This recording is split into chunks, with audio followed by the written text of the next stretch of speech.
very much. And Ron, thank you for that very kind introduction and for your leadership. We, in our scope meeting, heard of your work, particularly on Bucks for Brains and what that's done for higher education. And we want to again thank you for your work, your leadership that has really made a significant difference. I want to say thanks to Western Kentucky University and Bowling Green for hosting this event and for providing the entertainment. We have some very talented young people tonight, and it was very good to hear them. It's difficult to follow them. They said a lot of things that all of us believe in and would like to be able to provide with our children and the next generation.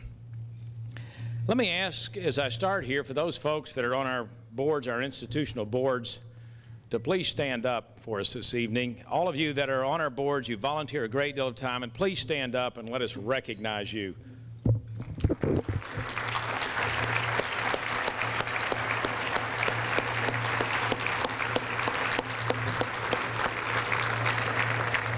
All of you have been appointed because of your leadership in your communities, the expertise you bring, and you're willing to volunteer a tremendous amount of time to really make a difference. And so I want to say again thanks to you for the volunteerism and for the leadership that you provide for our institutions.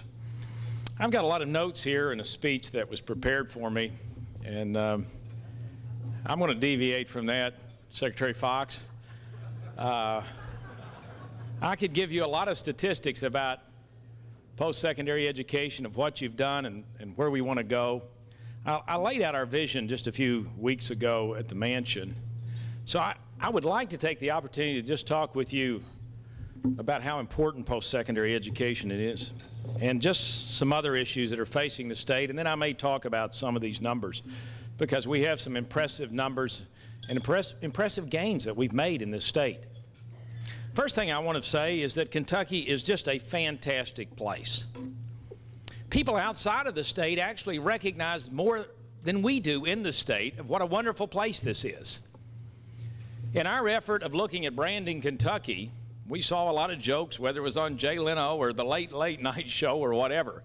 But the fact of the matter is, when we're starting to survey people across the country and people in the state, it's surprising to find out that the people outside of the state have a higher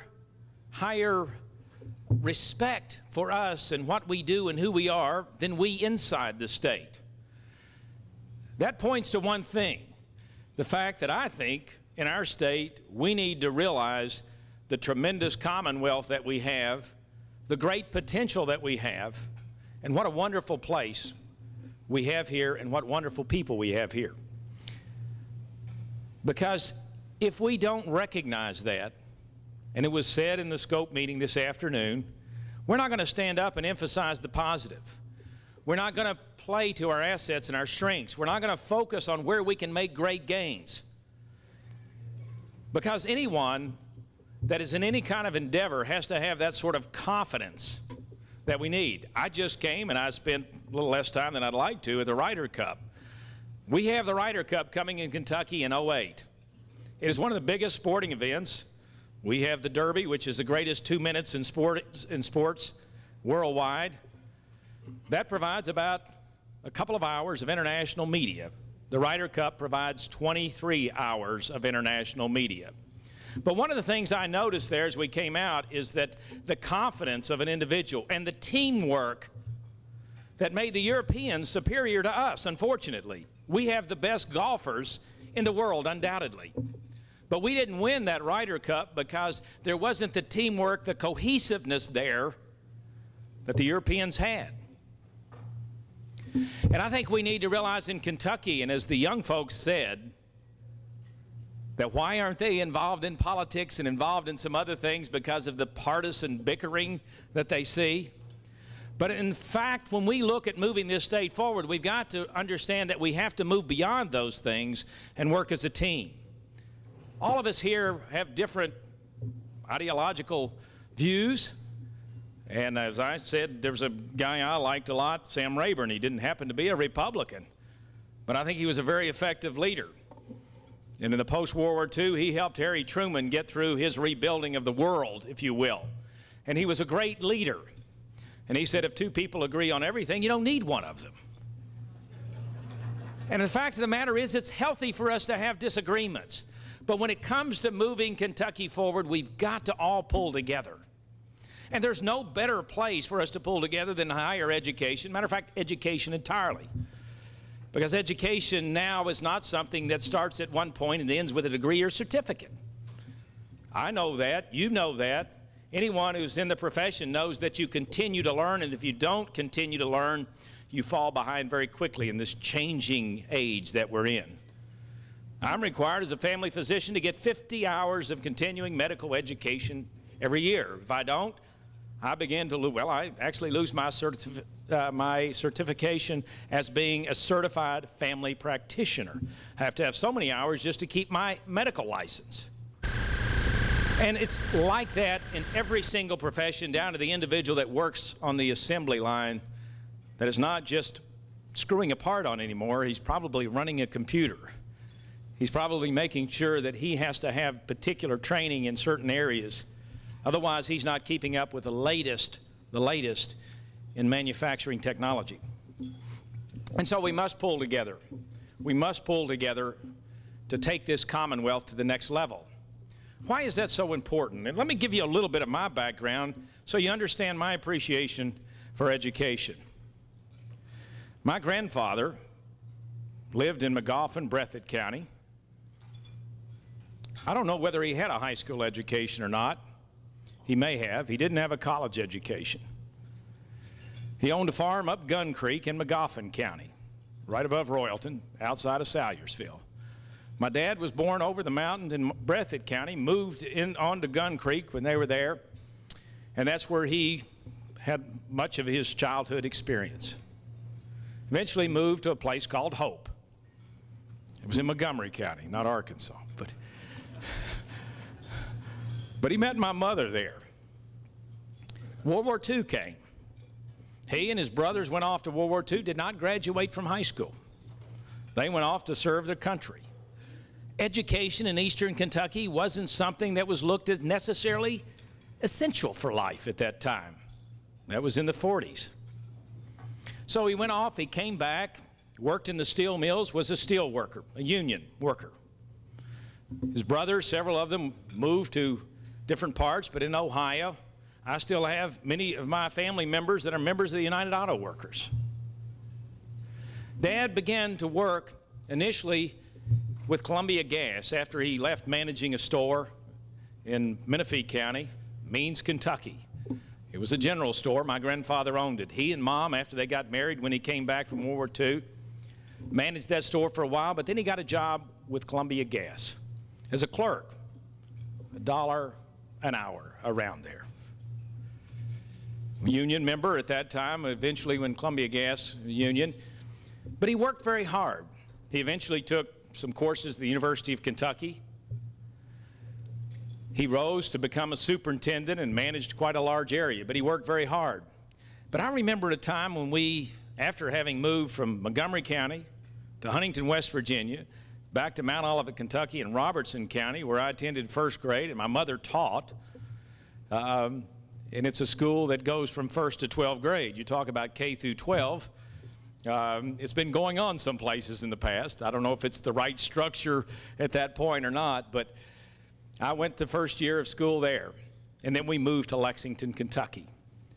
Dad had the opportunity because Dad was a hard worker. I think he was a fairly bright individual. And in spite of the fact that he didn't have education, he had the opportunity to be promoted. And he was offered a promotion to go to another location, and he said, no, I'm not taking that. Because I want my children to get something I didn't get and something that they need facing the challenges of the future, and that's a college education. And he said, I can't afford to send them where I want to send them. And he was very, very proud of living in Lexington and proud of the University of Kentucky at that time, still is. But he said, no, I'm passing up that promotion because I want to make sure that I can afford to send my children to the university and to get a college degree, because he knew how important that was. And so we were the first generation to have a college degree. My mother taught, but she actually, having gone to Moorhead and did not graduate from college, but began to teach, and you didn't have that requirement back then. But we were the first generation, my brothers, my sister, to graduate from college. And there's only one reason we did that, and that's because my parents realized how important it was. There's no question that the environment in the schools there may have had an impact on us. The fact of the matter, our parents worked very hard because an education is very important. I realized once I began to get an education that learning clearly was something that I enjoyed in and of itself. The light that went on. I had a teacher by the name of Mr. Buckner who was in Morton Junior High. Brad Calgo, my budget director, and I went to junior high together. He knows Mr. Buckner. He was the toughest teacher alive. He used to have this little thing he would do on the top of your head if you didn't behave. He would have been sued or kicked out by now, but he used to pop you right on the top of the head if you didn't do what you were supposed to be doing. But I remember he was the greatest math teacher and algebra teacher that I've ever seen. And he used to have this expression, and he got a great thrill out of seeing the change in the countenance on a face when somebody began to understand something. He said, oh, I know and I see when that light goes on that they begin to understand the concept of even X, if you will, or the concept of understanding how you do an algebraic equation and arrive at an answer. And he had a tremendous impact on me. He had tremendous impact on all of the students that went through his class. He brought discipline. He brought a love for math. And he really brought a focus that changed a lot of our lives. In all of you out here, there's probably teachers that have changed your life. But the fact of the matter is, education changes lives in the way nothing else can change us. And so it is essential, important. If you look at what's happened in culture over the years and what happens to raise the quality of life and increase productivity, it's education that is key to all of that. You know, our workforce in Kentucky is fantastic. We ought to tell that story. Our productivity is 5 to 6% above the national average. Our loyalty is unmatched with anybody. When I've traveled across not just the state or not just across the nation, but across the globe, one thing I hear about Kentucky is people in Kentucky like to work, they like to show up, they're loyal, and we have low turnover rates, and it's the highest of any of their plants across this United States, because Kentuckians are fine people. There is a certain spirit about us that gives us an advantage, I think, that we need to take advantage of. So there's a lot of reasons that we can be extremely proud of our state. We have some shortcomings, there's no question. I'm a physician, and I know my staff has a hard time with that. I focus on disease. I focus on the problems, because I figure if we can correct the problems, the good things will tend to take care of themselves. We need to advocate. We need to know our good things and strengths. But we have some real problems in Kentucky. I faced initially a budget shortfall that was very, very difficult. I knew there was some problems, but when I got in and opened the cupboards and there was absolutely nothing there except an IOU, I knew we had some problems.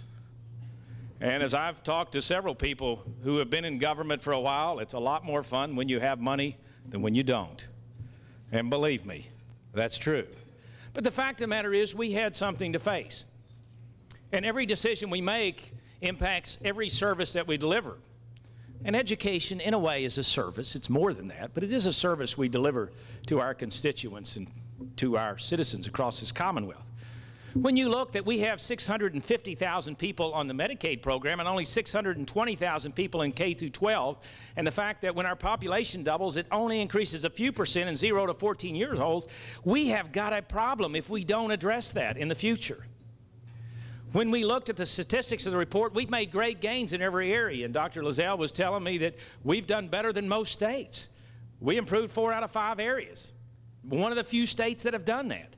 So we have made tremendous gains, and I commend you all on the gains that we've made in higher education, because it's your leadership that has given us those gains over the years. And that includes the legislative members that are here that have worked very hard to make sure they focused on that reform that was done 7 years ago. I've got statistics that we could talk about, but I think this is bigger than statistics. It's the fact that we've had a passion to improve post-secondary education that is unsurpassed. But the fact of the matter is that we still have a state with some real challenges. We have an aging nation. We have a global competitiveness that makes it very difficult for us to move forward unless we have an extremely well-educated, technologically advanced workforce. That means that you all are critical. You heard me say this afternoon, though, that it's very difficult to tell what the cart and the horse is in some of these things, because we do have to have a workforce in order to pay for the revenues to make sure that we can provide the education to provide for the educated workforce. And I think we do, as we look at our budgetary challenges, have to make sure that we get every single result out of every single dollar that we can. Value is extremely important, because we have about 120-some thousand less in our workforce than we would have if we just had a workforce that was equal with the national average. That's $300 million in revenue annually that we don't have because we have too many people delivering services or receiving services versus the number of paying the bill for it. Now, we could do a lot of things to try to get out of that. Some folks say, well, we need to increase revenue so that we can pump money into certain things. The fact of the matter is, when we had a flush, or we were somewhat flush in revenue, I don't think we did things quite as well as we could to make sure we grow the workforce and making this an attractive state. I use this illustration. I mentioned I was in Mount Olivet, Kentucky. I was there in 1957. I was 4 going on 5. Before I just entered Deming High School, where I went to the first grade. We called it Deming High then, but it was Deming School. And Dad drove into the driveway with a red and white Bel Air 1957 Chevy. Wonderful car. I mean, I was fairly young, and I still remember it fairly vividly. I remember getting in. I remember the seat. I remember looking at the speedometer. I remember my uncle driving up the road at a very high speed. And I remember the fact that I said, boy, I like this car. And we all love 1957 Chevys, at least most of us do, but none of us probably, if we're sane, would stick our family in a 1957 Chevy with no seat belts and go down the old roads before I-65 and I-75 were done and go south to Florida or to the beach in the middle of summer, which is what we did back then. Because we've got better technology now. Things are better. Well, the fact of the matter is we're driving our state with a 1957 Chevy type tax system. And if we don't change that, we're not going to be able to move this state forward. We were looking at attracting another company here. Magna came, and Bowling Green is a very progressive community to attract business, and they've done quite well. They've got great leadership. Western Kentucky University is an integral part of that, Gary. You've done an outstanding job. And I think education as a center part and expressing that stewardship in a community is essential for growing a community. And you've done that.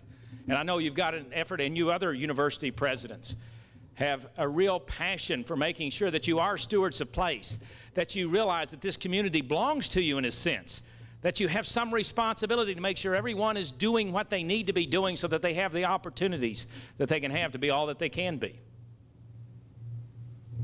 And as we look at what this community has done, we just were able to attract a large business, but we lost one. Why did we lose one? Because one of the reasons was we started about $16 million behind because of our tax system.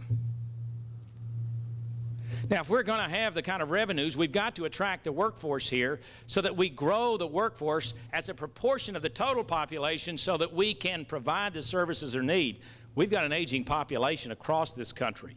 Just with the Governors Association, aging is a major, major challenge we face in the future. As I look out here, most of us have graying hair. Most of us are going to be the receiving side of services in a decade or less, or so, or 2 or 3. Hopefully, with advances, we can be as healthy as possible until the latter days. But the fact of the matter is we're going to need those services. And to need those services means that we're going to require revenues. And that means that we've got to have a workforce that we can put that burden on their shoulders to provide those services. And we don't want to put a burden that's unbearable for the future generation. And that's where you come in. You know that. Because you have to make sure you do every single thing you can to attract as many opportunities for our citizens as possible. One of the things we saw in the report is that we do a lot of good. I think we have outstanding institutions of higher education, both KCTCS and our four-year universities and our vocational schools. We do an outstanding job in educating. We can do a little better on persistence and retention and those things, and we're going to do that, and we're looking at that. But the freshmen and juniors are about 70%. I believe we're improving that. So we are improving those things. But the fact of the matter is that we've got to make sure that we provide every opportunity to grow and attract people to come here, because we're doing reasonably well of getting them into school. We reasonably well of bringing in even out-of-state students. But when our folks graduate with a bachelor's degree, they often, too often, have to look outside of the state to find a place to work and to express their skills that you've taught them. Now, we've done a good job, I think, of making sure that we give a good education to our people. I think people that graduate from our schools, and of course I'm one of those, and many of you all probably are too, I found myself quite well prepared for the endeavors that I undertook, whether it was in my engineering undergraduate or was a medical degree. But too many people, once graduating from our institutions, don't have a place of opportunity here. And so many of you have already started to do this, but I encourage you, enjoin you to work and make sure that you do have that stewardship. We talked about research. Bucks for Brains has provided multiple-fold increase in endowed chairs and professorships. You've done an excellent job on that. We've talked about increasing research space because we have to have a place for these folks to do their miracles. We talked, and I mentioned this afternoon, making sure that we can commercialize that research. We have some real strengths in this state, and we could go through them. We have outstanding leaders, and I will say in virtually, and well, in all institutions, I won't qualify that, in all of our post-secondary institutions, we have outstanding leadership. And let me ask at this point, if our presidents of our universities and KCTCS and private colleges will all stand up, and let's give them a round of applause, because you all do a fantastic job.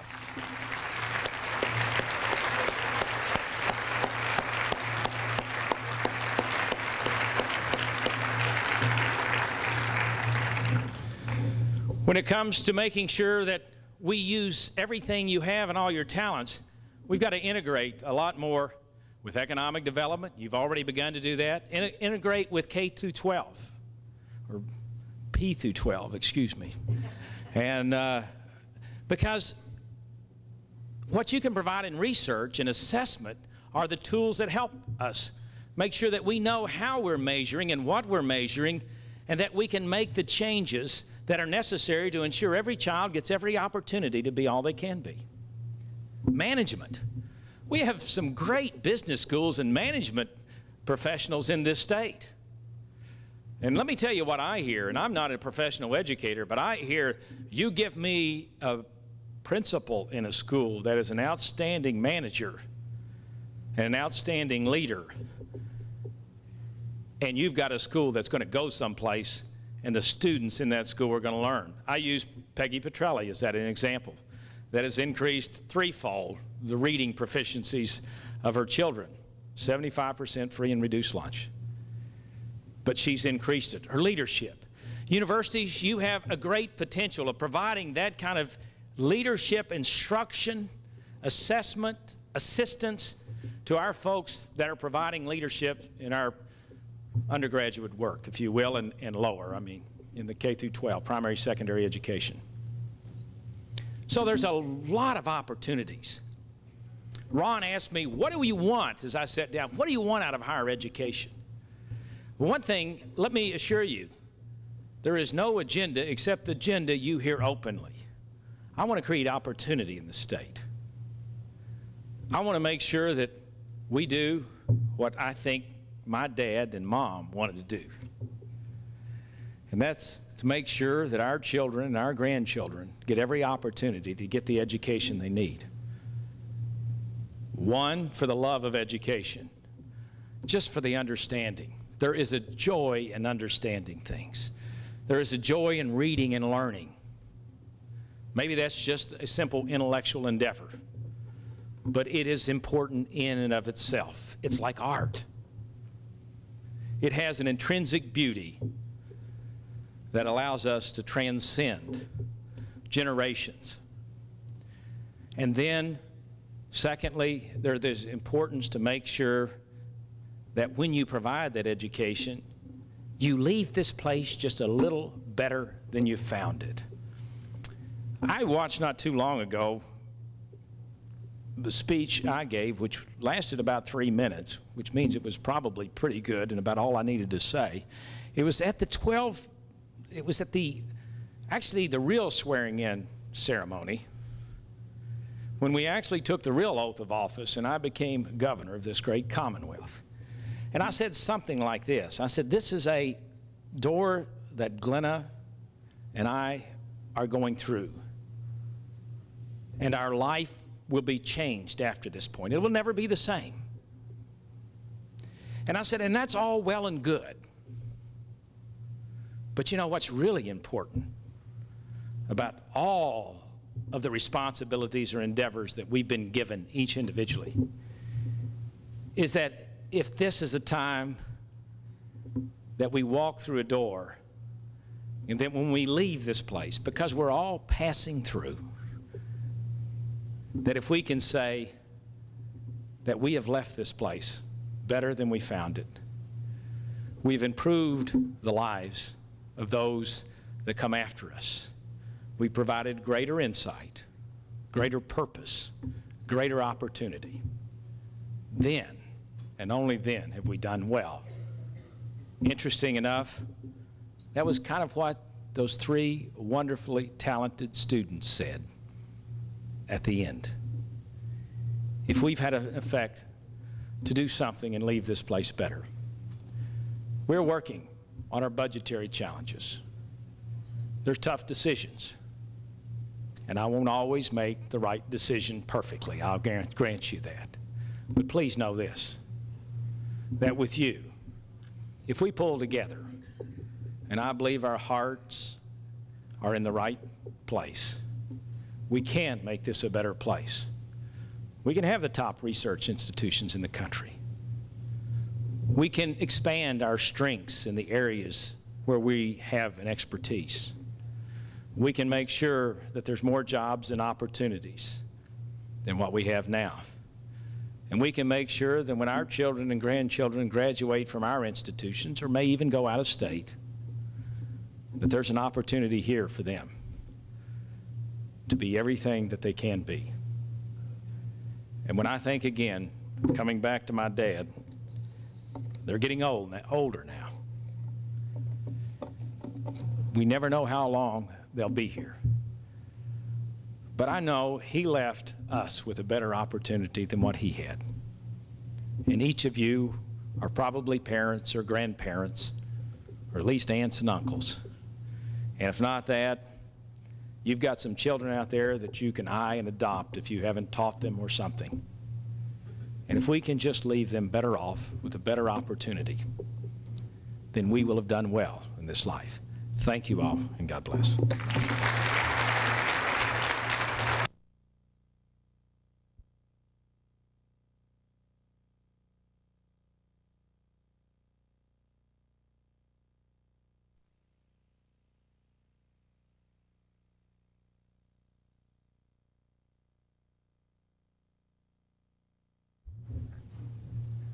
Thank you, Governor. That your enthusiasm and your passion for education are very energizing for this audience, and we will take your injunction and your charge seriously, I know. I'm one of those folks from up north.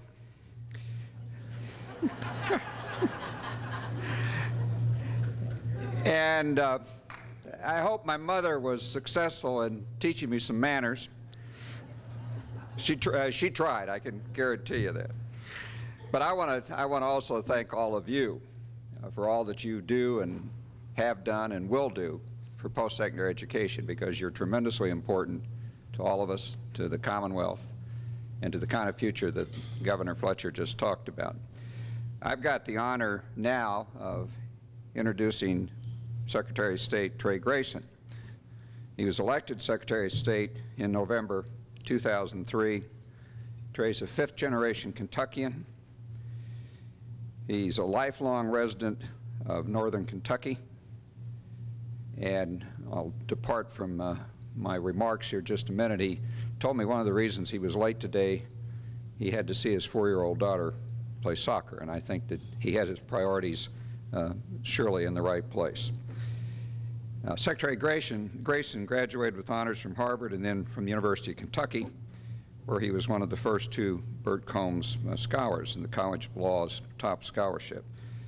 Prior to his election, he was an attorney with some of the state's top law firms. Now, he's got a number of community activities that he's involved with, but pertinent to our discussion tonight, he is the chairman and a member of the Advocates for Higher Education. He chairs the Awards Committee, and he's here tonight to present the Advocates Annual Award. Secretary Grayson.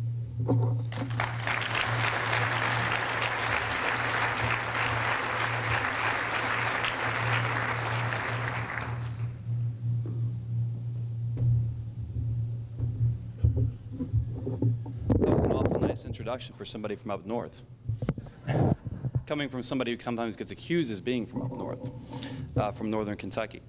Good evening and welcome. I'm very honored and humbled to be here before you on behalf of the Advocates for Higher Education. I just want to tell you, chairing the awards committee is it's just an inspiring experience, reading all the different nominations, some of the outstanding faculty members who you will not hear about this evening, and some of the outstanding alums you will not hear about this evening. It's always a tough task, but it reaffirms a lot of what we're here about and some of the great products of our schools.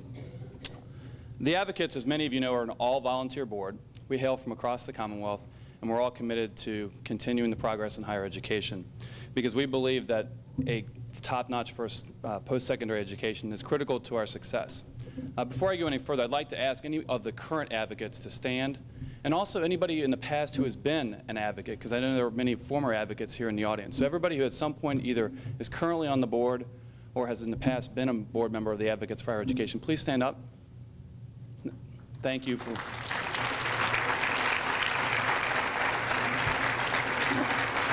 Thank you. Well, tonight's honorees represent all that is truly the best of our Commonwealth. We have a basketball star turned successful entrepreneur and civic leader. We have a world-renowned artist and professor. We have a NASA chieftain who has not forgotten his Kentucky roots. And we have a pioneering business and civic leader. And they're all 4 from different schools, which is, now that I'm in politics, it's probably good to kind of spread this out among the 4 schools. And I'm very excited to share their stories with you. First, let's start with the OAK Awards. Now, the OAK is an acronym for the Outstanding Alum of Kentucky. The Advocates began presenting these awards in 1987, and recipients must meet 3 criteria. First, they must hold an undergraduate degree from a Kentucky college or university. Second, they must have achieved national stature and reputation in their chosen careers. And third, they must have shown a lifelong affinity and affection for their alma mater and the Commonwealth. This year we have 3 OAK winners, and each of them are truly outstanding. First, Ulysses L. Bridgeman, Jr., now better known to everyone here as Junior Bridgeman. Junior is from the University of Louisville. U of L's Jimmy Ford, in his nominating letter, described Junior this way: whether in the classroom, on the court, in the boardroom, or in our community, Junior has distinguished himself as the ultimate team player, whose quiet demeanor and humble personality is overshadowed by the volume of his actions. Junior represented his team, his sport, and his profession with dignity and grace. He has brought that dignity and grace into his professional and personal life as a valued member of the Louisville community and as a representative of the Commonwealth of Kentucky. A highly sought-after recruit from East Chicago, Illinois, Junior was a member of Denny Crum's first recruiting class. He more than fulfilled this potential, becoming an All-American during his senior season, a year in which U of L went to the Final Four.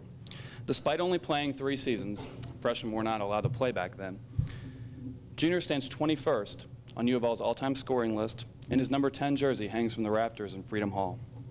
In addition to his success on the court, he was a success off the court at the university, achieving the Dean's List every semester and made many, many community appearances. Now, after graduation, Junior was the 8th overall pick in the NBA draft, which is what we would now call a lottery pick, and went on to play 12 seasons in the NBA with the Milwaukee Bucks and the LA Clippers. On the court, he was recognized for much of his tenure as the NBA's premier sixth man. And off the court, his fellow players chose him to serve the NBA Players Association for treasurer for 3 years and for president for 4 years. He was also very active in raising awareness and funds for childhood cancer and other charitable causes. After his playing career ended in 1987, Junior started Bridgeman Foods, which is one of the largest African-American owned firms in the country, and is one of the largest Wendy's franchisees in the country with over 150 stores in 5 states.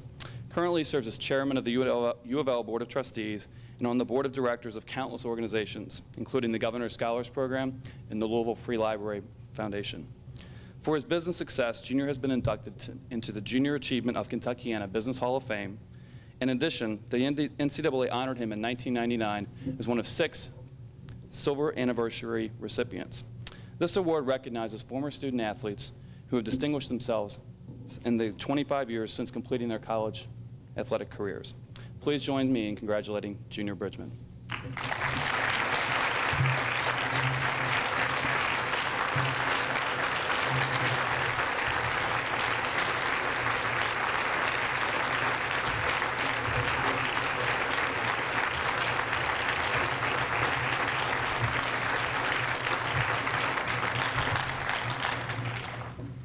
Thank you.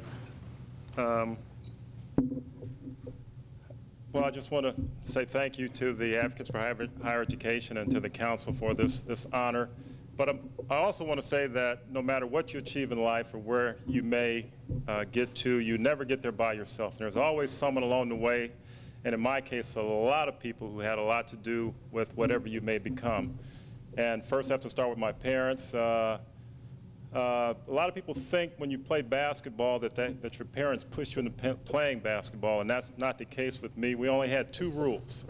My parents had 2 rules. One, if you went out for any team, you could never quit.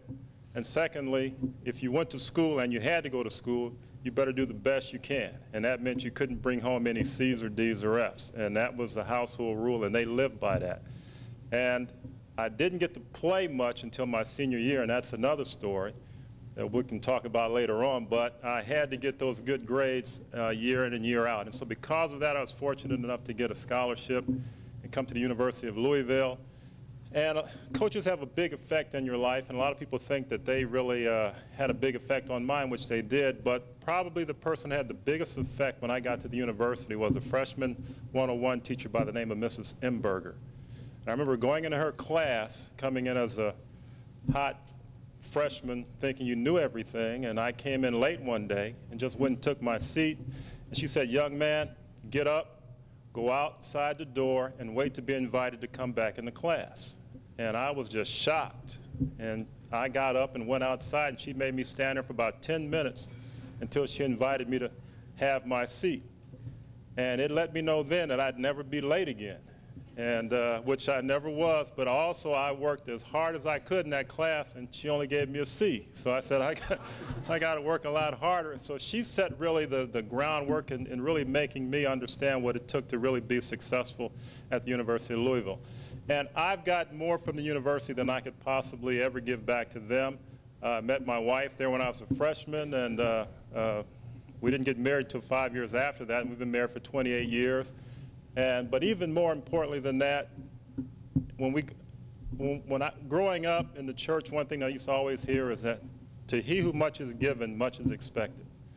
And working with my friends here at the table from the University of Louisville, that's really why I'm involved, is because they're trying to give back and do for people and make them have a better life through education.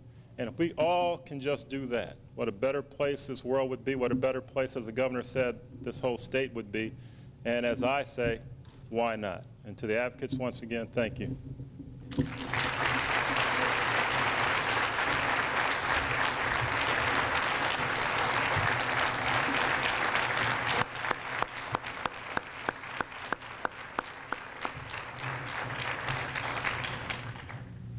I neglected to mention that the Oak Award itself is a hand-carved pillar by Warren May, who's a Berea artist, and the Acorn Award, as you'll see shortly, is a relief plaque. They're all quite beautiful, and they're all originally done for the honorees.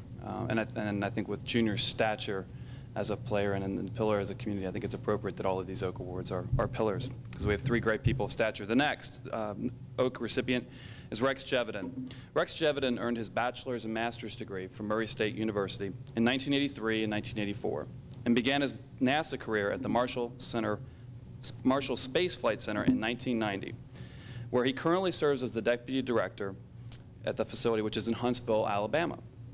In this position, he is jointly responsible for managing one of NASA's largest field installations, with more than 6,500 civil servants and an annual budget of $2.3 billion. The Marshall Center is responsible for the Space Shuttle propulsion systems, component development and payload operations for the International Space Center, development of next-generation launch technologies, and an array of science and technology programs. Rex continually remembers his home state and his alma mater through numerous speaking engagements at Murray State, on campus and in the community, and he also works closely with the Challenger Learning Center in Paducah, just up the road, where he serves as the honorary Space Day chair last year. For his efforts, Murray State honored Rex this year as its distinguished alumnus. The Grays County native said when he was a fifth grader, his interests were much different than those of a student interested in science. He told a Murray writer promoting the Alumnus Award, "I really wasn't interested in science or math as a fifth grader. Even though we had put people on the moon just a couple years prior to my fifth grade year, I seemed to be more interested in basketball, girls, and music. I do remember that my dad would hold help in stimulation of science and engineering and help us build electromagnets. Well, fortunately for NASA and for the rest of us, Rex's interests changed. One big factor was the education he received at Murray State. As he remembers, in every classroom I felt at home and I felt intellectually challenged. Like many in this audience, Rex sees a need for more scientists and engineers. We don't have enough young people going into science and engineering in this country. This is a human capital crisis for the United States. If we are going to lead economically, then we have to lead technologically and have the right kind of pipeline." As a result, he visits schools and colleges from K to 12 all the way to graduate schools all around the country to educate and inspire students of all ages to pursue NASA and other scientific and engineering pursuits.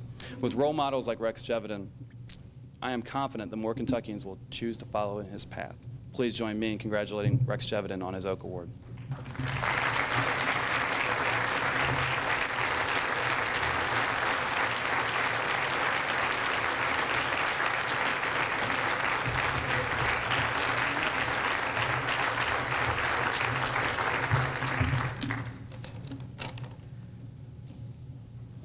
Thank you, Secretary Grayson. Very beautiful award.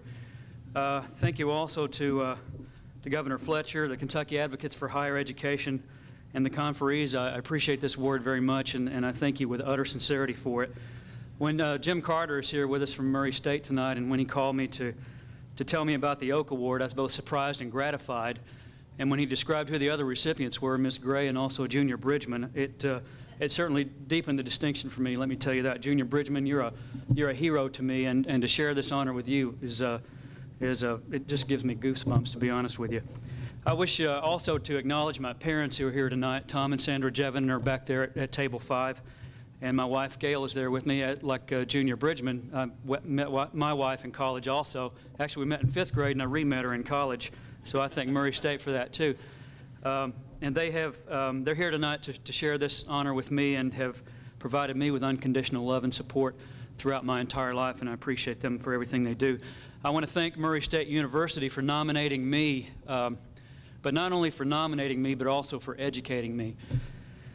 Here tonight, among others at the Murray State table sharing this with me are Jim Carter, who's the VP for Institutional Advancement, Dr. Sparks, who's the chair of the Board of Regents, and then also, of course, University President Dr. King Alexander. They've been very supportive toward me, and I appreciate them very, very much. Governor Fletcher, I appreciated your remarks about the image of Kentucky from inside compared to outside. And when I went to Murray back in May to take the Distinguished Alumnus Award, I talked about the fact that when I went to the aerospace field and I was working early on alongside folks from Georgia Tech or from Stanford or from Vanderbilt and other places like that, I had a little bit of an inferiority complex coming from Kentucky, coming from Murray State.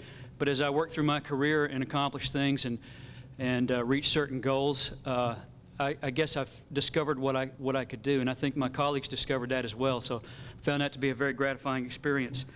I've always been a proud Kentuckian. I really appreciate my heritage here, and when people ask me where I'm from, I always tell them I'm from Kentucky, although I haven't lived here in 20 years. But I really appreciate being affiliated with this state. I'm proud of the heritage and the reputation. I like the image that Kentucky has, all this image around bourbon and basketball and horse races and all that stuff. I like that. I really do. But I want to add to it, Kentucky has a great reputation for statesmanship and also for education. And I'd like to add to that aerospace. There are a bunch of folks from Murray State are down in Huntsville, Alabama, where I am. There are probably 300 or 400 in the community down there. That community understands what contributions of intellectual capital that Kentucky has made to the aerospace business, and it makes me extremely proud about that. And I love Kentucky for all these things, but I love Kentucky most of all because it's my home. And so this is a deep, deep honor to me, and I appreciate it, and I thank you from the bottom of my heart.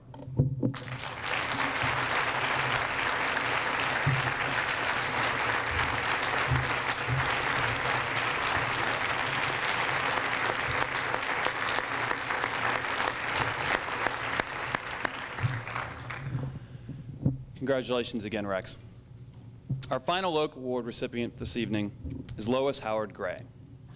Lois Gray grew up in Glasgow, just up the road, the daughter of a doctor and a teacher who told her she could be anything she wanted to be. Lois graduated from Transylvania University in 1940 with degrees in history and English, though her first love was fine arts. She served as a lieutenant in waves of the U.S. Naval Reserves during World War II. After the war, she returned to Glasgow and to start an interior design business. There she met and married James N. Gray, who had recently founded James N. Gray Construction in 1960. Lois continued her design firm while helping her husband run the business. In 1972, her husband passed away, leaving Lois with 6 children, the youngest aged 7, and a choice about keeping the company. Acting against the advice of most of her friends and all of her advisors, she stepped into the role of chairman, mortgaged her home and other possessions, all in an effort to keep the business afloat. And boy, did that gamble pay off. Today, Gray Construction is one of the top design and construction firms, specializing in heavy industrial and commercial projects in the United States, and one of the top 50 military contractors in the country. And in Kentucky here, Gray is best known as one of the prime contractors for the Toyota plant in Georgetown. 4 sons and 1 daughter are now involved in the company. One had more since she's a professional musician in South Carolina. For her efforts, Lois has been named National Woman Business Owner of the Year in 2002 and was presented with the Morrison Medallion, Transylvania's highest honor in 1997, in recognition of her extraordinary leadership and service to her alma mater. In addition to her business success, Lois is a passionate advocate for the arts and education. She has served numerous civic and statewide boards and educational organizations, including the boards of trustees of both Transylvania and Lindsey Wilson, and the board of directors of the Pritchard's Committee, Governor's Scholars, and countless others. She was a founding member of the Lexington chapter of the National Association of Women Business Owners and the co-chairman of the Kentucky Women's Leadership Network.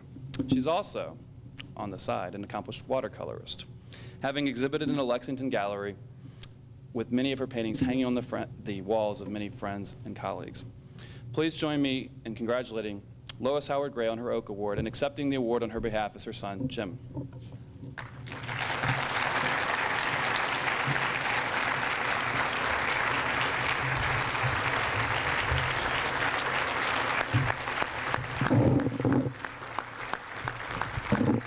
Thank you all. I'll bet you can imagine how tough it is for me to do this job. Mother called this morning and said, she's not feeling well. She said, I'm not feeling well. Now, I'm not sick. I'm just not feeling well. She really, really was looking forward to being here tonight with so many of you all. In fact, I have a little notebook because Bill Francis said to say hello, and Myra Ball, and Bill McCann, and Bob Sexton. So anybody else, King Alexander, my cousin, anybody else, I'm going to keep these notes and give them to her. She also, for those of you who know my mom, you will know that she speaks softly, and with authority. For those of us in the family, she speaks with authority. And she told me to speak with economy tonight. She gave me a few, these are the remarks that she actually had prepared yesterday and the day before. She really was a little anxious about this. So she wanted to tell one story and offer one quote. And it was good to see Barbara Young because it's a W.T. Young, one of his wisdom bites. The story has to, and she said, put the story in context.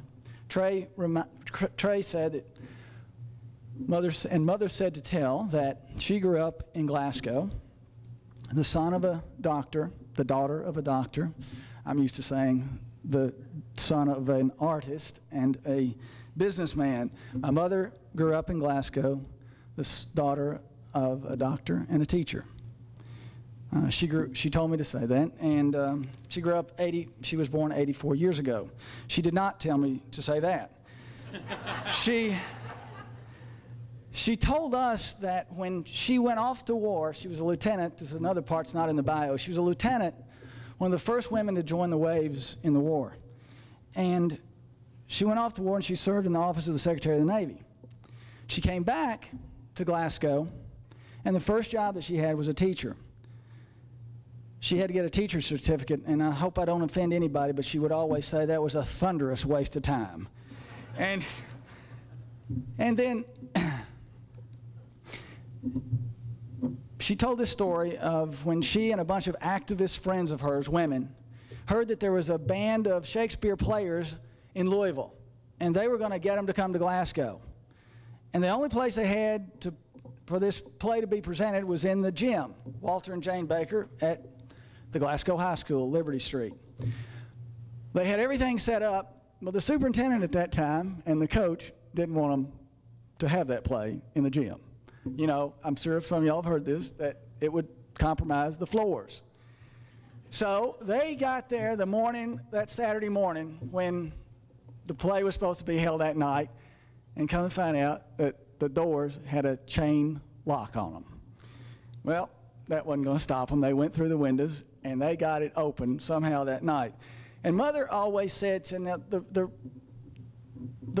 message in that story was this, that she said, there's always going to be some cave dwellers, well-intended, they're going to want to put a lock on the doors of learning and expression. And you just got to get in there and take that lock off those doors. That was her message that she wanted to share with you all tonight. And she also she said, I want you to quote W.T. Young, who brought her on the board at Transy, and thanks to Charlie for this nomination into Transylvania, she said. She said, W.T., you know, when people would be sort of fawning over him and telling him how wonderful he was and so forth, and how much Barbara, you know, how much had done for so forth, he would be very self-effacing, and he would say, now don't fool yourself, Lady Luck had a lot to do with it. And then he'd go on to say that he'd always discovered in life that the more you give, the more you get. So Mother said that she wanted to say to all of her friends here tonight, to those of you all who've been with her in working, she was so pleased early on, Bob, to be a member of the Pritchard Committee. She said that she wanted to just say that as long as she could, she wanted to keep on giving too. And she said to tell, and I told this story to Charlie Shearer, that she wanted to keep on giving, and Charlie said, well, your mother's been a member of my development committee for 12 years, and I want her to help me keep on giving too. So, thank you all very, very much.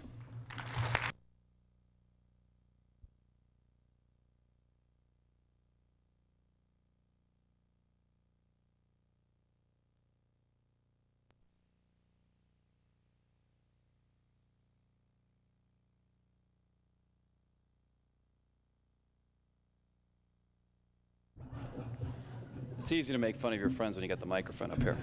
Okay, now on for the Acorn Award. The Advocates first presented this award in 1992, and it recognizes inspired teaching.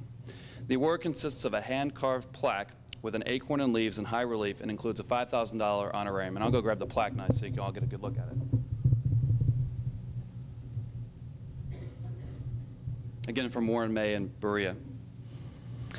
The Acorn Award symbolizes the process of individual growth, signified by the phrase, mighty oaks from little acorns grow. Recipients must serve as full-time faculty members of any accredited Kentucky college or university. The recipient's life and work must embody the highest characteristics of scholarship, teaching, and service. The advocates are proud to sponsor this recognition and the $5,000 honorarium that goes with it. This year's Acorn Award winner is Stephen Rolfe Powell of Center College. Steve's a world-class artist who has brought great renown to Center and to the Commonwealth for his excellence in teaching and craft.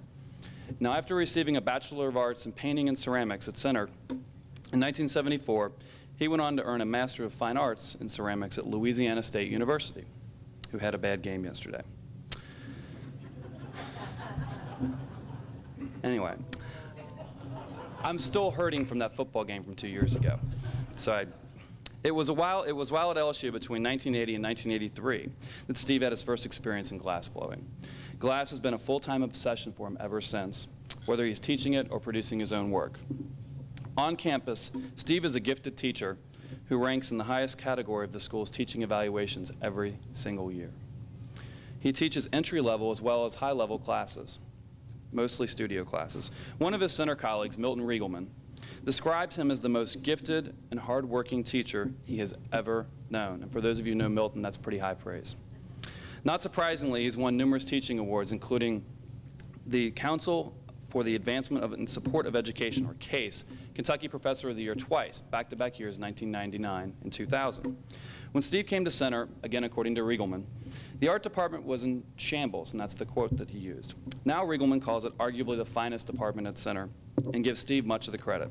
As evidence of this, many graduates of the program have gone on to graduate school and have become successful glass artists themselves.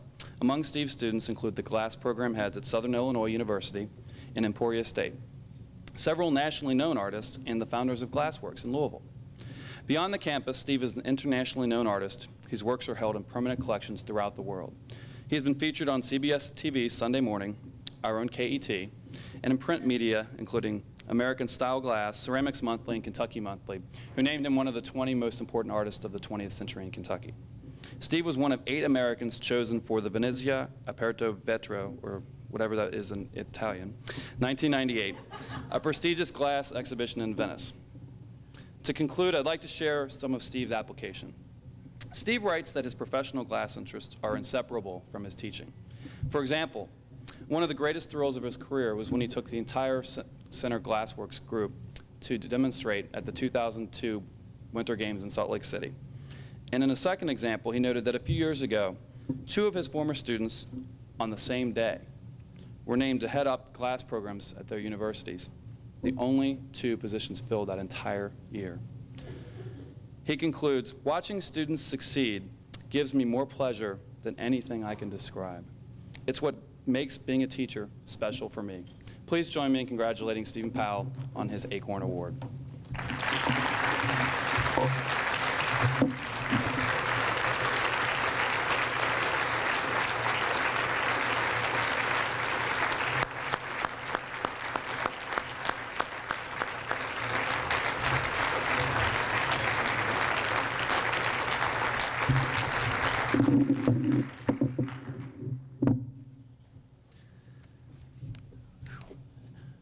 I'd be much more comfortable with a glass blowing pipe in my hands and some hot glass to work with, but I'll do my best here. Thank you very much, Trey, and everyone that made this possible. The one thing I've learned in my 20-plus years of teaching is that there is no one way to teach. I'm not even sure that you can teach someone to teach. I've been fortunate to teach at Center College, where professors are given the freedom to find their own way, and we are encouraged to teach in our strengths. A question in my table is, how do you have a glass program at Center College? It's really not that strange if you think about Center's goals. While I'm flattered by this award, I'm somewhat humbled and embarrassed, feeling that I'm not even the best teacher at Center, much less the best in Kentucky. It does, at best, give me confidence in my moments of insecurity as a teacher. I still, after 20 years of teaching, go into the classroom nervous that I will be unable to engage the students that day. This ability to engage students is what I admire in the teachers that influenced me and that I observe influencing other students at Center. Some teachers can imagine and engage students through their passion and excitement. It's been said that Paul Cantrell could mesmerize a class while lecturing from the phone book. I've witnessed the dramatics of Larry Matheny and Milton Riegelman, who could have students, including me, on the edges of their seats, spellbound in a subject unrelated to their future. It wasn't what they were saying that sticks with me, but how they said it. I know the impact that Mark Lucas has on his students when he travels with them to Oxford, Mississippi, just to read Faulkner in his creative environment. These are all center professors that teach with passion and have a special gift in the ability to engage students in their own way. One advantage I have is that I can depend on my subject or medium to captivate students. How can you not engage students with hot glass? While 90% of my students are not even art majors, I expect every student to take the class seriously and leave this class with an understanding of the creative process. The ability that Center gives me to involve the serious glass students in my professional work gives our graduates a real-world view of what is to come. Blending my professional work with teaching has served our students well and created several special relationships between glass artists and Center College. The highlight of my teaching and professional career came at commencement last spring when Center gave Lino Tagliapietra, the Venetian master, an honorary doctoral degree. It was a particularly touching ceremony as Lino expressed how much the degree meant to him. It was his first degree. He had worked in the glass factories in Venice from the age of 11. Lino, the best in the world, demonstrated in the Center College Glass Studio for the week before commencement, sharing his creativity with students. What a better experience could students have? I accept this award on behalf of all the teachers that teach with spirit and all of my students that have trusted me and helped me become a better teacher and a better artist. Thank you.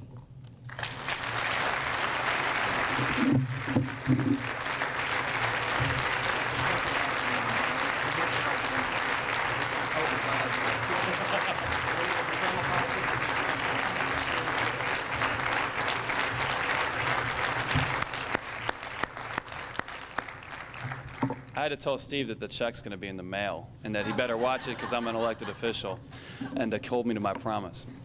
Please join me again in applauding for all of our recipients this evening.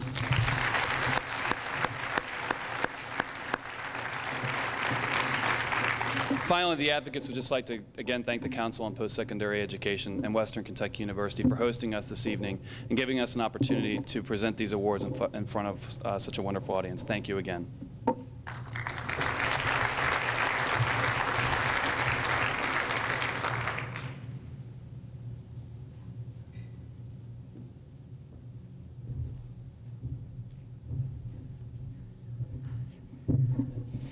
My youngest granddaughter had a saying that seems particularly appropriate here. That's it, no more. I will remind everybody there's a breakfast buffet for everybody tomorrow at 7 o'clock. New trustees will meet during breakfast for orientation. Board chairs, vice chairs, council members, presidents have a breakfast meeting. Faculty, regents, and trustees have a breakfast meeting. And then at 8:15, we have 5 concurrent board orientation and development sessions. Thank you all very much.